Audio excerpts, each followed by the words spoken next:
This is the Global Podcast Network, where executives and professionals connect, share, and inspire. Stay tuned for the conversations that drive success.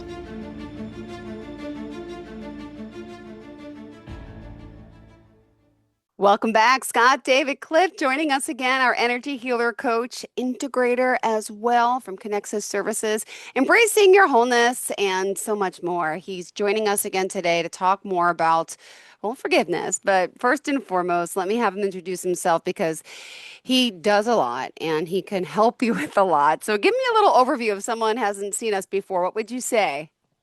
Love it. Thanks so much, Jill. Good to see you again today. And yeah, as you mentioned, my title is energy healer, coach, and integrator. And my background is, as a lifelong journeyer, as a healer, as a person of service, having spent 20 years as a mental health provider, Yeah. working with all different forms of traumas and family systems, individuals and couples, and then recognizing in that journey that we were missing something. Clients that would work with me, they would make progress, and for whatever reason, they would experience success for 6 months, 6 years, whatever it was, and then things would cycle back around again, and they'd kind of feel the same all over again. But this time at a bit of a deeper level, but also with a reinforced sense of like, well, why didn't it take the first time? Why did all the work that I did make me feel good, and then suddenly I'm back kind of in a cyclical pattern again? And so this is where I really went kind of off the grid, so to speak, and really started delving into more sort of indigenous practices, shamanic practices, cosmology, paradigms of looking at our human experience. And that's when I kind of landed on this notion of energy healing. When we talk Beautiful. about energy healing, we're really talking about things like our soul, our spirit, Mm-hmm. our heart energy, and how these are actual real energies. These are not just metaphors that we use to describe something that we can't understand. And so when I work with somebody, we're actually tapping into those very real energies that are organized inside of themselves.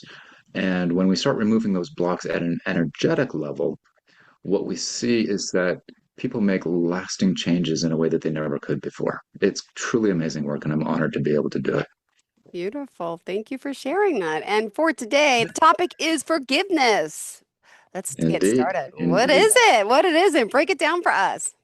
Yeah, so let's just start with what we've been told, or how we've come to understand this notion of forgiveness. And where I'm going to start with that is that for most, if not all of us, and this extends back into history, many different cultures, when this word forgiveness comes up, it is very oftentimes understood as kind of a transaction, right? And what I mean by a transaction is this: when somebody does something to me, that's, let's say it's a violation, right? Or it's an abandonment. What this is based on is, on some level, my perception that I have a valid need that you have a valid responsibility to meet. So let's say for a child with a parent, and we all can agree that a child has a valid need, deserves to feel that their parent is supposed to keep them safe, right? Nobody's going to argue with that. Um, but what ends up happening is that when something happens where that child feels like, or that parent actually does something that actually violates that child's safety, so let's say abuse or neglect or something like that, whether it's physical, whether it's emotional, whether it's mental, whether it's, and there's many different ways that can show up. Spiritual is another way that shows up. um, what that child experiences is this sense of violation, right? This loss of power, this loss of safety. And what that does is it creates this energy wound, if you will. When we experience that, we keep living, we keep re-experiencing that in our system. No matter how we cope with it, we have many different ways that we create survival mechanisms, but deep in our system, it's like, you did this to me, and as a result, I'm not okay. And what this really speaks to is that my power was taken from me in that moment, right? at a deep, deep, deep core level, my sense of well-being, my sense of value, my sense of worth was taken from me, right? You took it from me as my quote unquote perpetrator. And maybe we're aware of this, maybe we have stories of this, maybe we can tell memories of this and so on and so forth, or maybe they're so subtle or they're so just normal in terms of the course of everyday life in our society that we're not aware of it. And so we can actually create lots of stories that keep it buried and so on and so forth. But deep underneath there, there's this almost presumptive premise that says, you did something to me, you took something from me, and I want it back. Okay? Now, when people start to access these kinds of experiences, these kinds of wounds, right? They're like, well, that's not okay, right? They shouldn't have done this.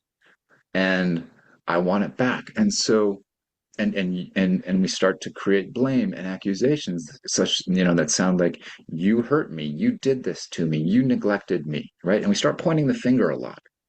And this is just another part of that transactional, this kind of back and forth energy. And it's all based on a power struggle. And the power struggle is basically, there's only so much power between us, and there's not enough for both of us. You took what was mine, and I want it back. And many times we get into a place of retribution and vengeance and aggression, right? Because why? Because we believe that you took something from me and that the only way for me to get it back is to take it back from you by force. This is where we get road rage. This is where we get domestic violence. This is where we get all sorts of things. And then in healing from those places, maybe we just get stuck in the like, well, there's nothing I can do to get it back. But the premise here is still, you took something from me and I either need to get it back to be okay, or if I can't get it back, then I'm fucked. Right? In plain English. Yep. That's the clinical term, right? Mm-hmm. And we create all kinds of stories to kind of live in this place, but underneath it, at the root of everything, it's, you took something from me and I have to get it back in order to be okay. Yeah. This is what I mean about the transaction, right? Yep. And so what forgiveness, and let me just make an important historical note Sure. here, is that much of the church's teaching with regards to God and salvation is based on this same bullshit notion that of transactionalism, right?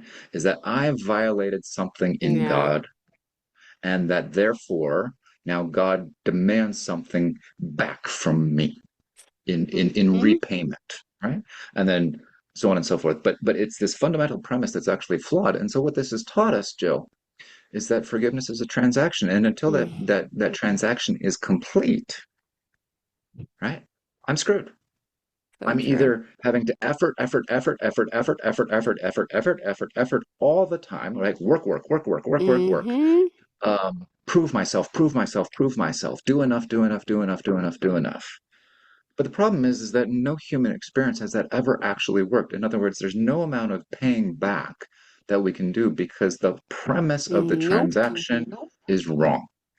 Okay. True. Yep. And so this is what we have to start when we're looking to actually experience forgiveness, give forgiveness, offer forgiveness.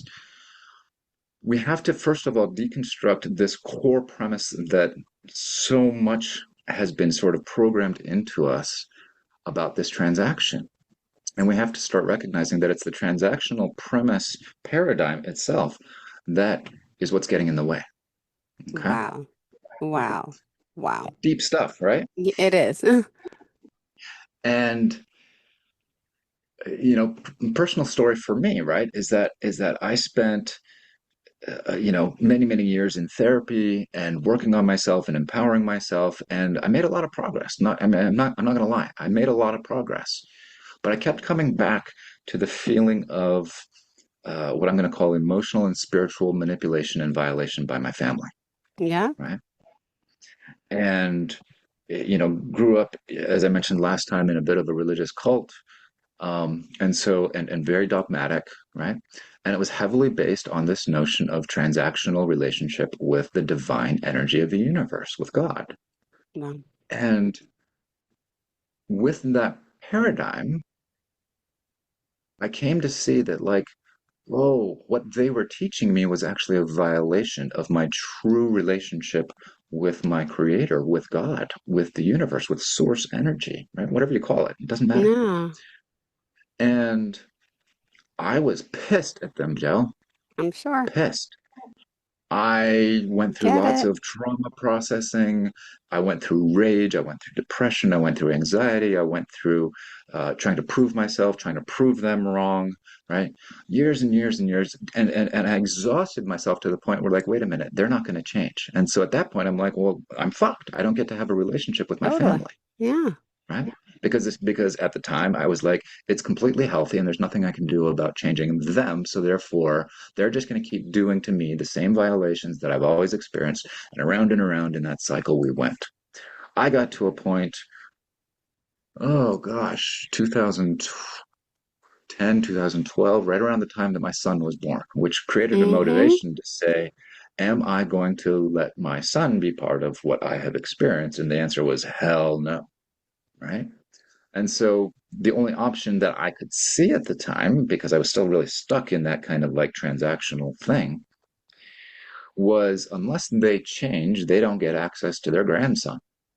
Mm-hmm. That's a big one. And I, there was a part of that that was actually quite healthy, which is like, I don't, like it's my job as my son's father to protect him from this energy Yeah. that can be so injurious, right? Yeah. Um, but there was another piece that I couldn't see also, which was that, but I'm also just reenacting this whole sort of stuck transactional power struggle of an energy. Um, and, I mean, I had many, many conversations trying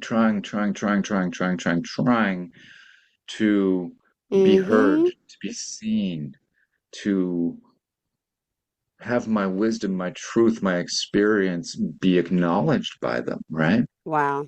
Yep. And again, it was the same response back, right? They couldn't take Mm-hmm. it in, they couldn't process it. They would either shut down, disappear, or forget that the conversation even happened. In which case, I'm like, well, crap, I tried, and now I'm worse off. So I cut them off. Basically, I basically shut them out. I cut them off, and what transpired at that point was basically I had to go live my life as best as I could, but I didn't have a family that I was connected to, right? Mm-hmm. Um, the other thing it did is it gave me a template for how to protect myself, which was basically if it's not working, if I'm not feeling seen or heard, screw you, right? Cutting you off. Yeah. And I did this in many relationships, right? But before I would get to that point, right, I would be very sort of, let's say, toxic masculine in terms of like if I didn't agree or if I didn't feel or if I wasn't feeling seen or heard, right? Then I would try to manipulate your mind to see it my way, which is in Mm-hmm. its own respect pretty controlling, right? Pretty kind of dominating in many respects. So I would try that, and then when that didn't work, then finally I'd be like, well, fine, screw you, I'm done, Yeah. right? And it really led me to some pretty dark places for myself, really getting pretty isolated, cut off, um, certainly in my personal life. Um, and I had really strong boundaries, Joe. I mean, we talk Mm-hmm. about boundaries a lot, right? I had really, really strong boundaries. But the problem was that energetically, anytime I came into contact and softened my boundaries a little bit, this energy inside of me would light up to say, it's not safe, stay hypervigilant, you can't relax, don't trust. Yeah.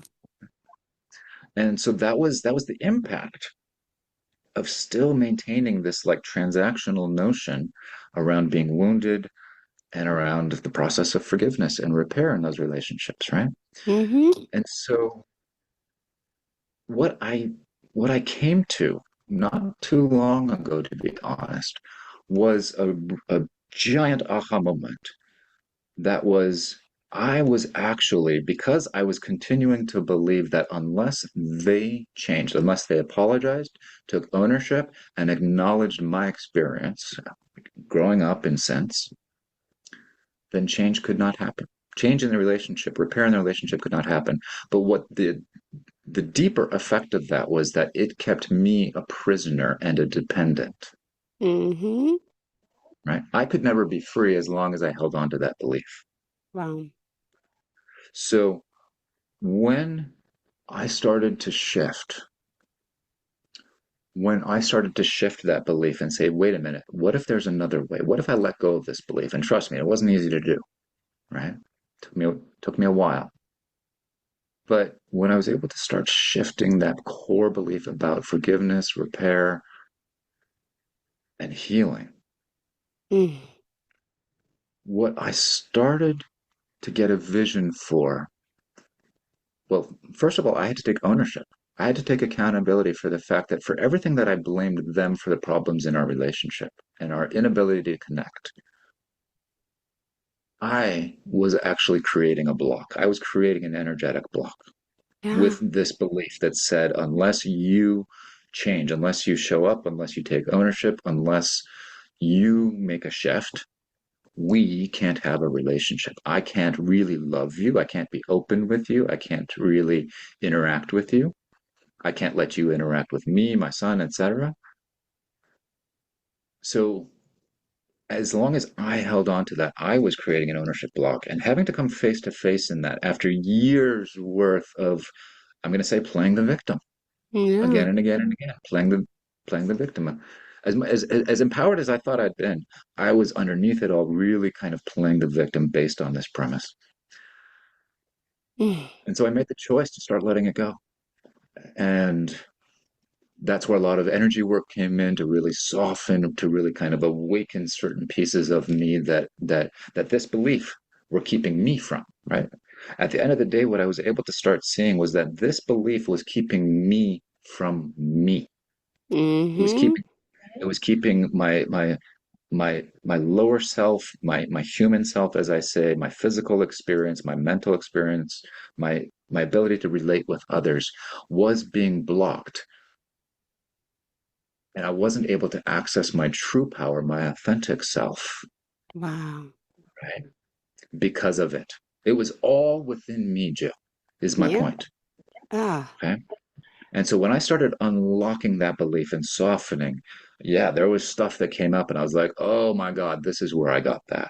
And it was way beyond kind of where I thought it was past lifetime stuff. It was stuff that came down through my lineage that was not my energy. It was just stuff I had inherited. It was programming from society. It was this belief that has been around for thousands of years and promoted in as a social value, as a spiritual value, right, with regards to transactionalism. And when I recognized this, and I started letting it go, I softened, Joe. I softened, Mm-hmm. right? I Wow. softened and I started opening up. Yeah. And it wasn't as much, many times in energy work and spiritual work and conscious work and in other places, we talk about releasing other people. Mm-hmm. Well, I'd done that with my dad, but I was still pissed at him, Yeah. right? I'd set the boundary. I'd cut him off. I'd released him. I was truly okay. And I grieved never having a relationship with my father. And so I released him, but I still felt like shit. The problem is that because I was still carrying and hanging Mm-hmm. on to that belief, Yeah. I myself was not released from within. And Mm-hmm. this was the secret I discovered about forgiveness, is that forgiveness is not about me saying to you when you have hurt me, I forgive you, I release you. That might be part of it, right? But the most Yeah. important thing that we have to get to truly be free of that energy, is that we have to release a belief inside of us. Mm-hmm. We have to Wow. release ourself of that energy. Yeah. And that's a whole new paradigm for forgiveness. It's no longer a power struggle, right? All the possibility of me being free of this old wound with my father, in particular, my mother died many, many years ago. Um, it had to happen inside of me. And when I did that, Joe, when I released myself of that narrative of transactional forgiveness, of the power struggle, Yeah. I discovered my heart again. And my heart said, I miss my father and I want to connect with him. And it doesn't matter how he shows up or when he shows up or what, but I want to connect Mhm. with him. He didn't change. No. He didn't take any ownership. I didn't share any of the details with him again. And I didn't need him to Yeah. because I was. And so I invited him out. And thankfully, it's not always the case, but thankfully, he responded. He said yes. He came out. We had a retreat, and immediately, all the crap about him, all the little idiosyncrasies, all the little personality traits, all the little coping mechanisms that he uses to make himself feel safe and to feel in control that had always just triggered the living hell out of me. Suddenly, I was just like, ah, oh, he's suffering. Yeah. And there was true compassion that started pouring out from me. And I didn't have to be seen or heard from by him anymore. That was the most Yeah. important thing. I no longer had to be, I was free of needing him to see or hear me. And it wasn't a hard shell, it was an open hearted space. We came together, we did a ritual, and my dad, who is not a touchy feely person, who I've had to teach how to hug every time I meet him, Oh. um, because he's so uncomfortable in his body, Yeah. and so kind of emotionally awkward in so many respects. We're doing this ritual together, which he's been a Christian missionary and a pastor for years, and I'm doing an energy ritual and using my language, he's using his language, but we're in a common energy. No. And holding his hands, I just have this massive release of energy just wave out of me. And I sobbed and I cried and I heaved for like 2 minutes. And my dad, uncharacteristically, just sat there. Ah. My dad has never been emotionally present in his life. Wow. But the switch was that I was no longer putting all of my energy on him. I was just draining energy. And so he didn't even know what was going on, I'm sure, but he didn't have to withstand my energetic onslaught that he had been so used to. No, no. Ah. And as soon as that done, he shocked me, and I'm probably going to tear up when I say this, Oh. but he asked me, Scott, may I kiss you? Mm, I was open to receiving it. And he just placed the most gentle kiss on my forehead, the most mm. tenderest thing that my father, who's not generally a tender man, Yeah. and it was such a beautiful moment of just the perfect healing. Right? It was the full circle of everything that we'd gone through in our lives. Mm. And it hasn't changed since. It hasn't been as intense between us since then, but there's none of the old garbage anymore. And Yeah. on a weekly basis, where I would spend 5 years not wanting to or not bothering or not feeling a need to call him, now it's like on a weekly basis, it's like, I want to check in with my dad. Yeah. And so we talk 15, 20 minutes, like I hear other normal people doing. Um, and we chit chat, or we get into some deep stuff, or we don't. But it's this desire to connect and the open flow of energy that's no longer blocked. Yeah. And so it's no longer appropriate for me to say that I forgave him. It's no longer appropriate for me to say that I forgave myself, right? And this is the energy of forgiveness. Forgiveness is an energy of release. Mm-hmm. And the power to create that release lives completely within inside each and every one of us. And it requires the involvement of no other human being. Mm-hmm. Right? Ah. Yeah. That's what's possible. That's what's available when we start diving into that energy stuff. Amazing. Thank you so Yeah. much. Wow. Wow. Yeah. Wow. We still got a few more minutes. Keep going. Oh no.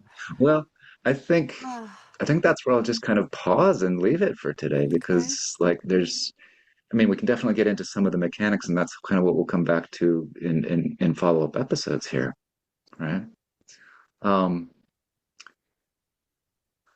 but I will say this, right, is that just because I say that all of that potential power to release these things that we've been holding on to lives within me, Yeah.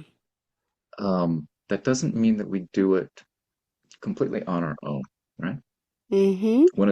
One of the biggest things for me was that I actually had to tap into what I call spiritual resources. Mm-hmm. I had to tap into a connection with the earth and develop a relationship with Mother Earth, as I call her, and and really connect with her and let her actually soften me, let her actually receive my energy. Mm-hmm. Um, I talk about composting and kind of one of Mother Earth's core functions is to compost waste and turn it into nutrients for new life, right? Yeah. And so it was a huge step in my process that I'll talk about more next time. But really, really learning to trust and depend on uh, Mother Earth and other spiritual beings that can really provide what human beings can't provide. Yeah. It's a huge part of that process. Without those things, we're just doing it ourselves all over again. Yeah.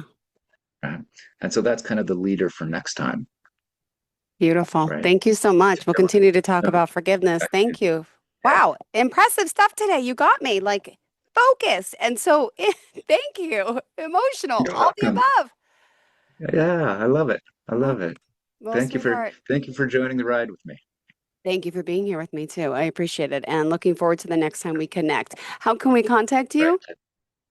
So my website is www.embracingourwholeness.com. You can also reach me on Facebook at scottdavid.clift. Beautiful. Thank you so much, Scott. David, impressive. Have a great day. Looking forward to next week. Okay. Enjoy. All right, wonderful. Yeah. Take care now. This is the Global Podcast Network, where executives and professionals connect. This is the Global Podcast Network, where executives and professionals connect, share, and inspire. Stay tuned for the conversations that drive success.